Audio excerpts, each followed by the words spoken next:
안녕하십니까. 닥터 아빠의 유일기 2024년 버전 벌써 세 번째 시간입니다. 저희가 앞으로도 2024년 버전으로 몇 편을 더 준비를 할까 합니다. 왜냐면 제 둘째가 이제 이후 중학교 3학년 마무리하는 시기인데요. 중3을 마무리하면서 3년간의 시간을 마무리하면서 그동안의 경험들을 여러분들에게 공유를 좀 드리고 싶어서 프로젝트로 준비를 하고 있습니다.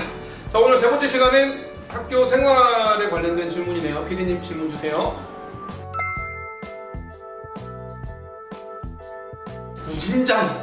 무진장 정말 큰 도움이 되는 것 같아요. 그러니까 이후 학교의 가장 큰 장점 중에 하나인 것 같은데요. 사교육을 안 하고 다양한 학습 체험 프로그램이 있고 학교에서도 자체적으로 여러 프로그램을 진행을 하면서 학생들은 정말 다양한 경험들을 합니다. 그 핵심은 학생 자신을, 스스로 자신을 돌아보는 시간인 것 같아요. 내가 무엇을 좋아하고, 내가 무엇을 잘하고, 또 내가 무엇을 못하고, 또는 무엇을 싫어하고 좋아하는지를 검증하고 확인하는 과정이 굉장히 많습니다. 그게 이후 중학교의 가장 큰 장점이라고 저는 생각해요. 그래서 정말 다양하다 이런 얘기를 좀 드리고 싶고, 두 번째는 학부모들도 굉장히 활동이 많습니다. 제가 지난 3년을 돌아보면요, 첫째가 중학교 3년을 다닐 때와 비교해 보면 정말 차이가 큽니다. 둘째가 중학교 3학년인 이후 중3 기간 동안 3년 동안의 기간에서 제가 활동했던 거랑 첫째가 중학교 3년 다녔을 때 제가 활동한 거랑 비교를 해보면 정말 천지 차이고 극과 극입니다. 일반 중학교를 다녔던 딸아이가 학교를 다닐 때는 학교 한 번 안 갔고 학교 행사에 알고는 있었지만 직접 활동한 적은 한 번도 없었거든요. 근데 이후 중학교는 학부모들이 활동하게 만듭니다. 정말 원활하고 활발합니다. 어제도 제가 학부모들이랑 테니스를 열심히 치고 왔는데요. 취미생활마저 학부모들과 같이 하게 되고 있고, 또는 뿐만 아니라 학교에서도 학부모가 참여하는 행사들이 너무 많기 때문에 어떻게 보면 학교에서 추구하는 교육의 방향과 집에서 그 교육의 방향이 같이 하려는 노력인 거죠. 같은 방향을 가려고 하는 노력인 것 같아요. 학부모들이 학교 생활을 참여를 많이 하는 이유는 학교에서의 추구하는 방향과 가정에서의 교육의 방향을 같이 하기 위한 노력인 것 같고요. 정말 탁월한 효과가 있는 것 같습니다. 아이들의 교육에 저절로 관심을 가지게 된다. 의무적으로 참여하는 경우도 있고 좋아서 참여하는 경우도 있는데, 다양한 학부모 활동을 통해서 학부모들이 자녀교육에 관심을 가질 수밖에 없어요. 그리고 고민하게 됩니다. 아이에게 관심을 많이 가지게 되고 아이에게 어떤 부모가 되어야 되는지 스스로 자문하게 되고, 또는 아이가 어떻게 성장했으면 하는지에 대한 방법적인 고민에서 같이 활동하게 되는 거죠. 수많은 학부모들이랑 같이 활동을 하면서 시너지를 많이 내는 것 같아요. 그리고 선생님들도 굉장히 큰 노력을 하거든요. 교육의 3주체로서 학생과 학부모와 교사가 같이 고민을 함으로써 정말 엄청난 파급력을 갖는 시너지를 내고 있는 것 같습니다. 힘들어하시는 분도 계시죠. 그래서 힘들어하셔서 다 참석 못하시는 분도 계시긴 합니다. 그리고 실제로 너무 많은 활동들이 있기 때문에 그걸 다 참석하기는 현실적으로 힘들 것 같고요. 하시는 분도 계시지만 정말 매니아들은 다 하시더라고요. 정말 대단하다고 생각하는데, 다 못한다 하더라도 자기가 주어진 여건에서 워낙 기회가 다양하니까 그 여건을 활용할 수 있는 만큼 최대한 활용하면 저는 충분하다고 생각을 하거든요. 그래서 다 참여 못해서 약간 죄책감을 갖는 분도 계시지만 그럴 필요는 없다고 저는 개인적으로 생각을 하고, 자기에게 주어진 환경 속에서 최대한 같이 하면 충분하다고 생각합니다. 교육 프로그램 말고 일단 자치 활동을 질문을 하셨는데요. 정말 여기는 학생들의 자치의 끝판왕입니다. 학생회 뿐만 아니라 축제를 하면 축제준비위원회가 있고요. 체육대회를 하면 체준위가 있고요. 뭘 하면 또 위원회가 있습니다. 뭘 해도 뭐가 있습니다. 다 열려 있고요. 누구든지 할 수 있고요.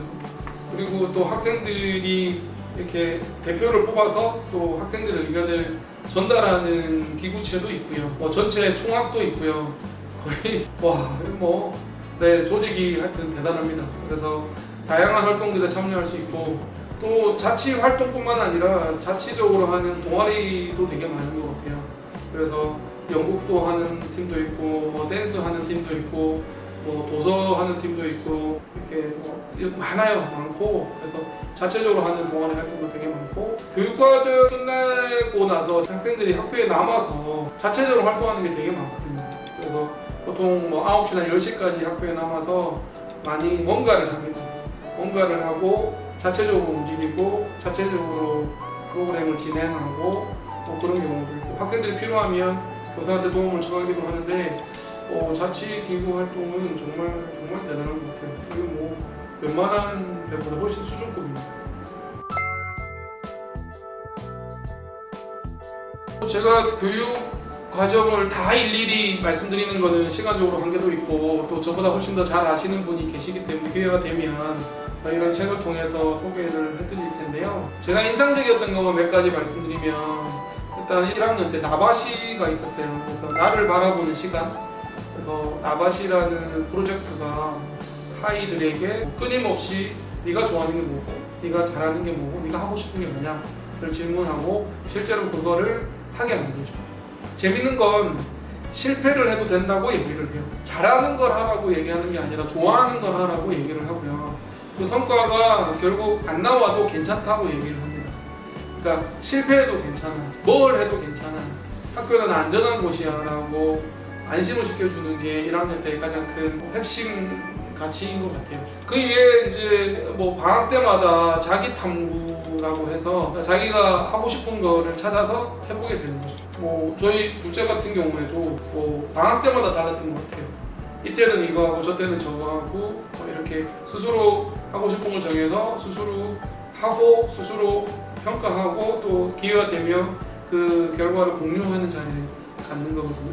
그래서 올해는 사진 찍는 애들도 있고 마라톤 뛰는 애도 있고 그럼 저희 아이는 요리 쪽으로 해서 비건을 위한 요리 이런 쪽으로도 또 하고 지난번에는 친구들한테 케이크 만들어준다고 또 방학 때 생일을 맞는 친구들한테 케이크 만들어줘서 보내고 이랬어요. 그리고 체육대회도 자체적으로 하죠. 축제도 자체적으로 하죠. 학생 축제라고 해서 학생들이 축제를 즐기기도 하고 수련회도 가고 배움 장터도 있고 공동체 활동도 있고 굉장히 활동들이 많아요. 최근에는 팀별로 해서 공공성이라는 주제를 가지고 공공성을 실현할 수 있는 방안에 대해서 또 공동체로 활동하고 그랬던 것 같고요. 올해는 이제 졸작이라고 해서 졸업작품이라고 해서 3학년이니까 9월 중순쯤에 발표가 있는데 정말 몇 달 동안 정말 자기가 좋아하는 자기가 하고 싶은 일을 정해서 그 성과를 발표하는 시간을 갖기도 하죠.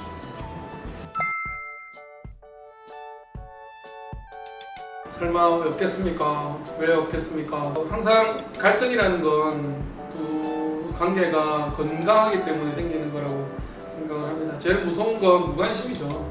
정말 관심이 없으면 트러블도 없다고 생각을 하거든요. 그래서 하여튼 중학교 1학년, 2학년, 3학년으로 진학을 하면 할수록 특히 이 학교에서는 학생 스스로 생각하는 능력을 키우고 스스로 자립할 수 있는 능력이 함량되기 때문에 더 트러블이 생길 수 있는 것 같아요. 그런데 재밌는 거는 그게 대화로 해결이 되고 또는 많은 접촉으로 인해서 방향성을 잡아간다는 거죠.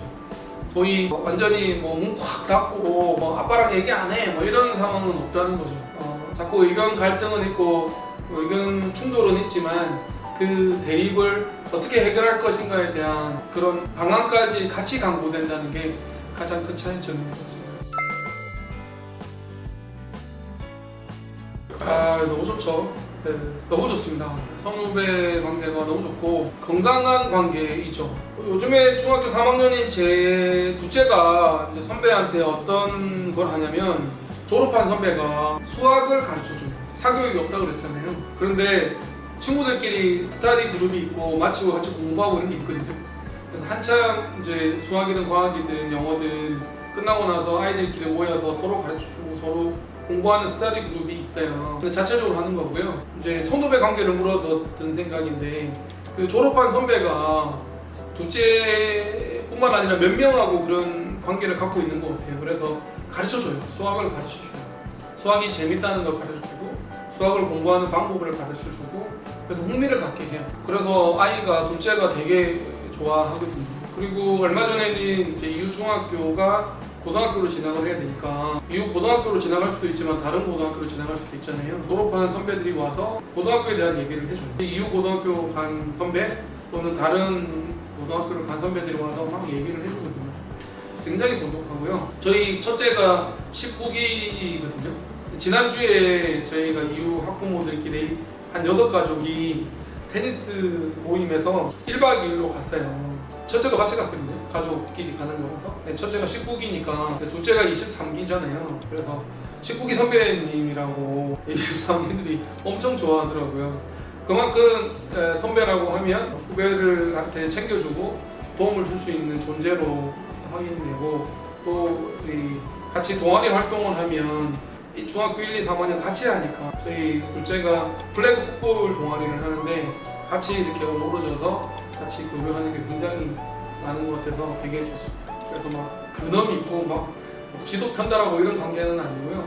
같이 팀으로서 움직이는 선후배 관계인 것 같습니다. 학교 생활 얘기는 사실 무진장 많아요.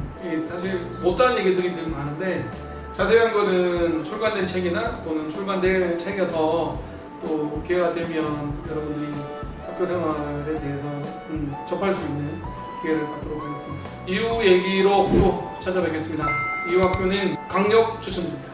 고맙습니다.